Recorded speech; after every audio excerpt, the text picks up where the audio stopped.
Entre 1922 y 1945, Italia estuvo sometida a la dictadura de Benito Mussolini. Utilizando la violencia, la intimidación y la manipulación, Mussolini se hizo con el poder, desmanteló la democracia italiana de posguerra e implantó un régimen totalitario que reprimía brutalmente a la oposición. A la vez, envió campañas militares para restaurar el orden natural de las cosas a su visión, pero al hacerlo, envió a innumerables personas italianas y no italianas a la muerte. Por supuesto, hoy en día es más famoso por su alianza con Adolf Hitler. Mussolini hace tiempo que murió, pero su legado perdura en las cicatrices que dejó su régimen y en las secuelas de su fascismo. Por eso, en este vídeo vamos a explorar cómo fue la vida de uno de los fascistas más reconocidos a nivel mundial y vamos a centrarnos en las diabólicas cosas que llegó a hacer durante su régimen. ¿Nos acompañas? Quédate hasta el final para conocer todos los detalles. Benito Almicare Andrea Mussolini nació el 29 de julio de 1893. Su padre era un socialista declarado, mientras que su madre era una católica devota. Mussolini fue un niño difícil, con tendencias rebeldes y violentas. Fue expulsado de varias escuelas por pelearse con otros alumnos e incluso con el personal de una de ellas, por apuñalar a otro niño con un cuchillo. En su hogar, Mussolini se radicalizó en la política socialista de su padre. Ayudando a su padre en su taller, la cabeza del joven Mussolini se llenó de críticas al gobierno y de sueños de un futuro socialista. A medida que crecía, Mussolini comenzó a asistir a reuniones socialistas y a crear una red de amigos en el movimiento. Estos primeros compromisos políticos sembraron las necesidades de la ambición política que un día daría terribles frutos. En 1902, Mussolini, de 19 años, emigró a Suiza. Allí se sumergió en ideas políticas radicales de acción directa y oposición violenta a los poderes establecidos. Por estos movimientos fue deportado a Italia durante 2 años seguidos, en 1903 y 1904, para luego retornar definitivamente a su país natal. Tras cumplir sus 18 meses de servicio militar obligatorio entre los años 1905 y 1906, Mussolini comenzó a editar y escribir para diversos medios socialistas. Su ascenso al estrellato llegó con la invasión italiana a Libia en 1911. Por increíble que suene de primeras, Mussolini era un feroz crítico de la guerra como tal. Así, criticó duramente el conflicto e incluso participó en disturbios antibelicistas. Su oposición pública a la guerra llamó la atención de las autoridades, quienes lo detuvieron y condenaron a 5 meses de cárcel. En 1912 fue nombrado director del principal periódico socialista italiano, Avanti. Con esto, el periódico pasó de tener 20.000 lectores diarios a 100.000 bajo la supervisión de Mussolini. El poder de Mussolini para atraer al pueblo era evidente y ahora era una estrella política en ascenso con una enorme audiencia al alcance de su mano.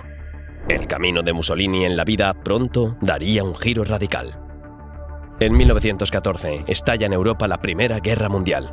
Italia fue inicialmente neutral y Mussolini, como la mayoría de los socialistas, apoyaba esta neutralidad, aunque pronto cambió de opinión y llegó a ver a la guerra como una oportunidad para inspirar la revolución en toda Europa, ya que los antiguos regímenes estaban consumidos por devastadores conflictos. A finales de 1914, Mussolini era un apasionado símbolo pro-guerra, aunque sus nuevas opiniones favorables a la guerra alienaron a sus aliados socialistas. En octubre de 1914 fue suspendido de su cargo de director en Avanti, pero Mussolini no se dejó callar tan fácilmente y rápidamente fundó un nuevo periódico, Il Popolo d'Italia, que funcionaría hasta la caída de su régimen. En 1945, en su periódico, Mussolini abogó por la entrada de Italia en la guerra, una postura que le valió el respaldo secreto de los gobiernos británico y francés, pero las intenciones de Mussolini distaban mucho de ser genuinas.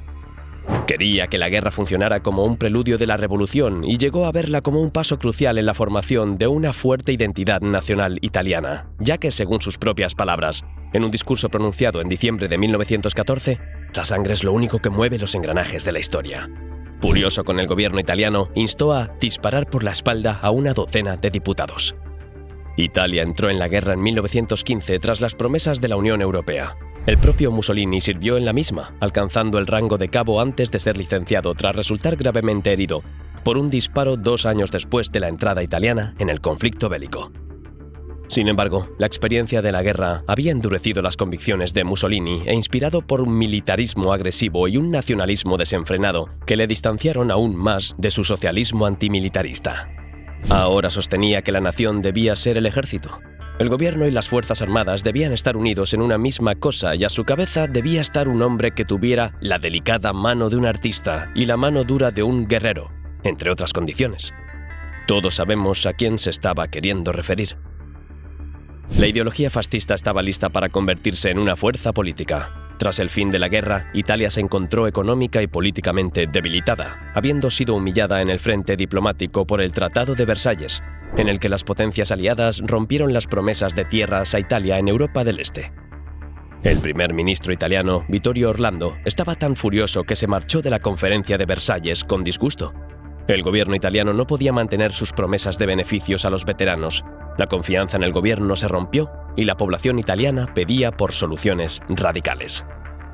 Al principio, los fascistas de Mussolini obtuvieron pobres resultados.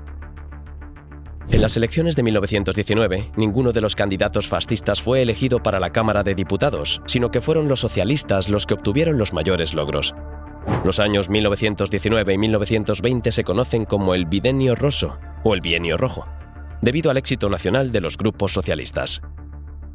Los socialistas en la Cámara de Diputados bloquearon intencionadamente todos los esfuerzos de reforma del gobierno porque creían que la revolución sería más probable si las cosas seguían empeorando.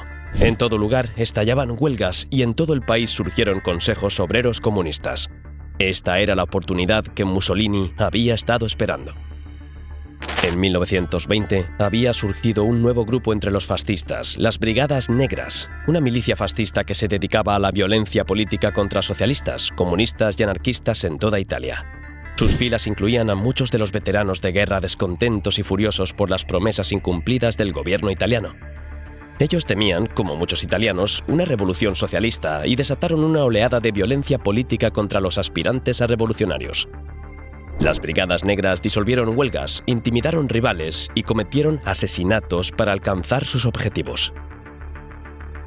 Entre enero y mayo de 1921, más de 200 personas murieron a causa de la violencia política y 800 resultaron heridas. A pesar de la violencia o quizás a causa de ella, los fascistas de Mussolini ascendieron en importancia. En 1921, Mussolini fundó formalmente el Partido Nacional Fascista, y en ese año él mismo fue elegido para formar parte de la Cámara de Diputados, junto con otras 34 figuras fascistas. A finales de año, el PNF afirmó tener 320.000 miembros.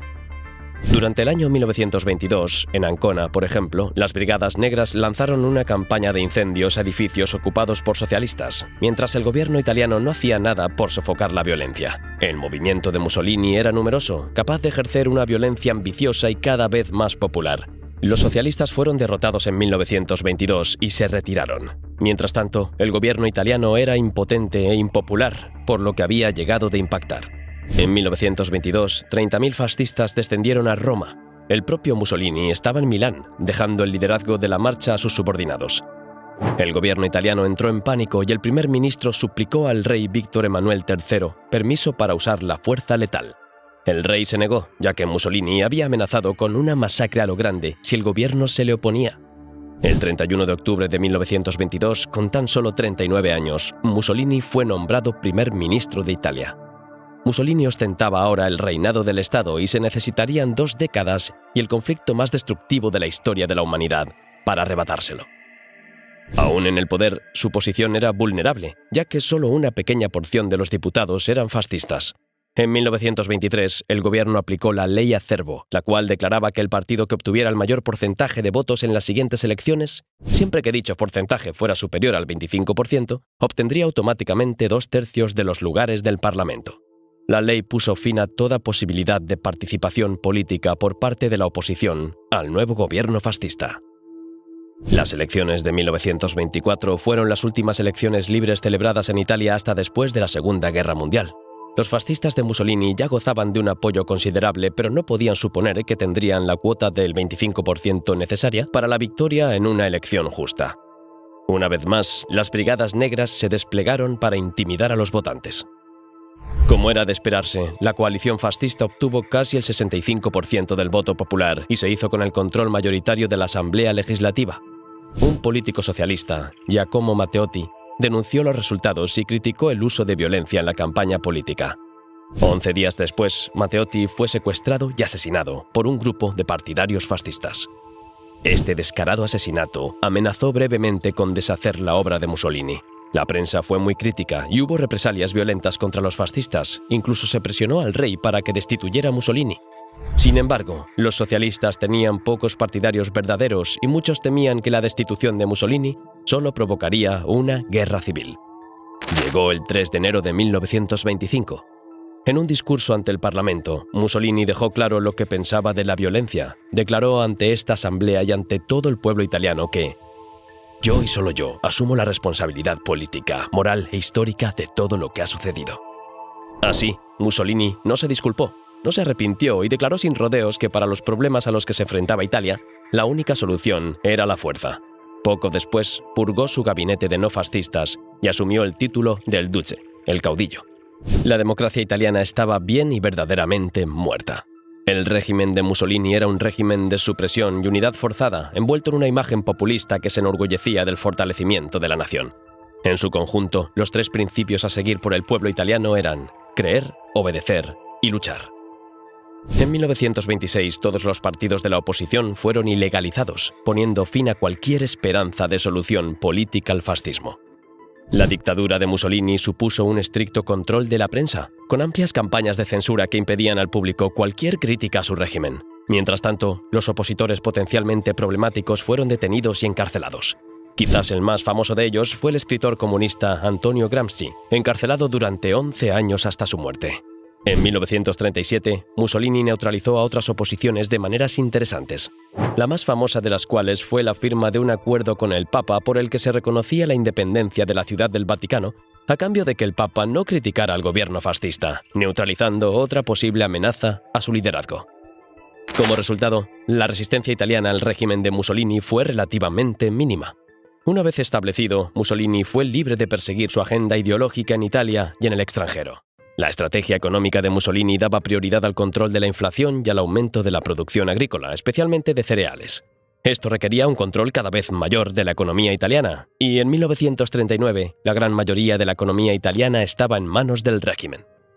Socialmente, Mussolini trató de convertir a Italia en un país de sociedad fascista. Se utilizaron grupos educativos y juveniles para difundir la ideología fascista. Se ofrecieron exenciones fiscales a las parejas casadas y a quienes tuvieran hijos con el objetivo de impulsar la tasa de natalidad italiana. En cambio, penalizaba a los solteros y a los que no tenían hijos.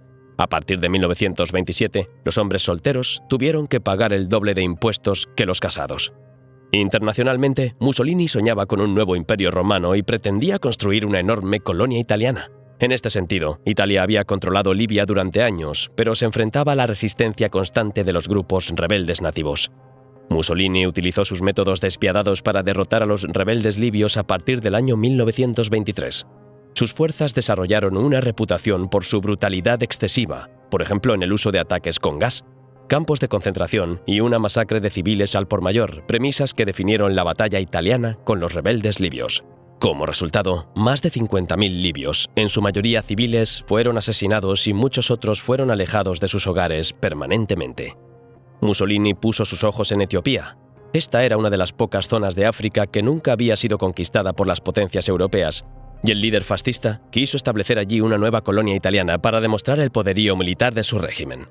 En octubre de 1935, un ejército de 200.000 soldados italianos cruzó la frontera desde la Eritrea italiana hacia Etiopía. El poderío militar italiano era claro sobre las fuerzas etíopes en todo sentido. Una ofensiva desesperada del emperador Haile Selassie condujo a la feroz batalla de Meichu en marzo de 1936, en la que los italianos derrotaron a las tropas del emperador. El 2 de mayo de 1936, el emperador huyó a Gran Bretaña y los italianos entraron en la capital de Etiopía solo 2 días después. Poco tiempo después, Mussolini volvió a convertirse en el protagonista del mundo cuando anunció la salida de Italia de la Sociedad de Naciones, creada tras la Primera Guerra Mundial para tratar de promover una paz duradera en el mundo. A partir de ese momento, su intención fue en todo momento dominar el Mediterráneo. El Duce estaba decidido a desarrollar y expandir el imperio colonial en África y a lograr una esfera de influencia en los Balcanes. El Mediterráneo para los mediterráneos, afirmó en una ocasión. En cambio, el culmen del régimen del Duce se produjo con su acercamiento al nazismo antes de la Segunda Guerra Mundial. De forma concreta, Mussolini decretó durante estos años una serie de leyes radicales en contra de los judíos, a pesar de que siempre había afirmado que Italia nunca viviría el racismo. A partir de ese momento, los judíos empezaron a ser expulsados de cientos de lugares. En agosto de 1938, los judíos nacidos en el extranjero fueron excluidos de los colegios públicos y al mes siguiente la prohibición se extendió a los judíos nacidos en Italia. También fueron excluidos de la enseñanza en los colegios públicos y se establecieron colegios privados para estudiantes judíos. Algunos meses después, también se expulsó a los judíos de las organizaciones culturales y no se les permitió ser los poseedores de grandes compañías o terrenos. Desde noviembre de 1938 se les prohibió contraer matrimonio con no judíos o tener sirvientes arios. A los judíos también se les apartó de los puestos en el ejército y la banca. Se ordenó a los italianos que tenían que aprender a sentirse como una raza superior. Los periódicos se vieron obligados a publicar artículos justificativos de las medidas discriminatorias y se prohibió que se diera a conocer la protesta que expresó el Papa. En el verano de 1943, con la entrada de los americanos en la guerra y el fracaso de la ofensiva alemana en la Unión Soviética, la desilusión se apoderó rápidamente de las fuerzas del Eje en el norte de África, que se rindieron. Pronto las campañas de bombardeo aliadas comenzaron a golpear las ciudades italianas. La población italiana se tornaba en contra de la guerra y con ello en contra de Mussolini. El 24 de julio de 1943, el Gran Consejo de Mussolini aprobó un voto de censura contra él, y al día siguiente el rey lo despojó formalmente de su cargo. Mussolini fue arrestado con mínima resistencia y el 3 de septiembre el nuevo gobierno italiano firmó un armisticio con los aliados. Hitler se enfureció cuando se enteró de la paz de Mussolini e Italia con los aliados. Alemania lanzó la Operación Asch en septiembre de 1943, una invasión relámpago de Italia para restaurar la paz y llevar de nuevo a Mussolini al poder. Los comandos de las SS liberaron a Mussolini de la prisión y el ejército alemán se dirigió rápidamente al sur de Roma, obligando al gobierno a exiliarse. Mussolini fue instalado como gobernante de una nueva república socialista italiana que apenas era más que un estado títere alemán. Rebeldes antifascistas emprendieron una campaña de guerrillas contra el nuevo gobierno de Mussolini, convirtiendo a Italia en un campo de batalla insurgente. Mussolini pasó su último año prácticamente bajo arresto domiciliario. Las fuerzas alemanas dominaron el resto de los combates en Italia y el propio espíritu de Mussolini se quebró. La república se derrumbó el 25 de abril de 1945. Mussolini intentó huir a Suiza, pero fue interceptado por los rebeldes en el pueblo de Dongo. Mussolini y su séquito fueron fusilados el 28 de abril de 1945, sellando la victoria aliada luego de la muerte del propio Hitler. Creemos que es importante recordar estas atrocidades y educarnos sobre los peligros que entrañan hombres como Mussolini y sus ideas. Cuéntanos en los comentarios, ¿qué opinión tienes sobre el régimen de Mussolini? ¿Podrían haberse perpetuado en el poder? Te leemos atentamente.